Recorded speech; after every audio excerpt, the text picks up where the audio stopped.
So in terms of should people be worried about all these debates about AI, I think to an extent, yes. There is evidence that shows that it's not just sort of the traditional, very sort of what we would normally see as sort of blue-collar work that's being impacted. In fact, the kind of trends are going very much in the direction of the middle-class jobs. So we're talking auditors, analysts, lawyers, and I think that's where the sort of potential danger lies, because of course the more automated those jobs are, the more, if you would, the top end of that scale will be something that is available to fewer and fewer people. So you have a sort of narrowing down of the middle class. And in terms of potential solutions to this issue, certainly there's a couple that have been discussed, and I think the most compelling ones all address redistribution in some way. Of course, the final option is something like universal basic income.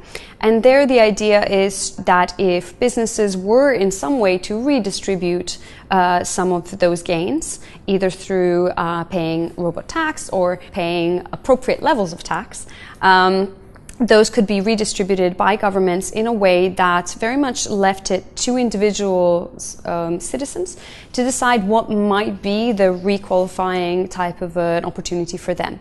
So rather than sort of locking them into ineffective retraining programs, the idea is a lump sum would allow other people to really take ownership of their lives, which I think is why it's attractive to some people, and also then really creatively engage and say, okay, this is what I want to try. I will use that capital to explore something else. It's a much more flexible way of engaging the question, and this is why it's quite attractive.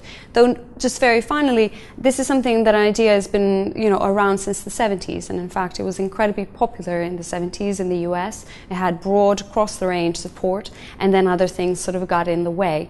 But if we could discuss these ideas before, certainly I can't see why we couldn't now.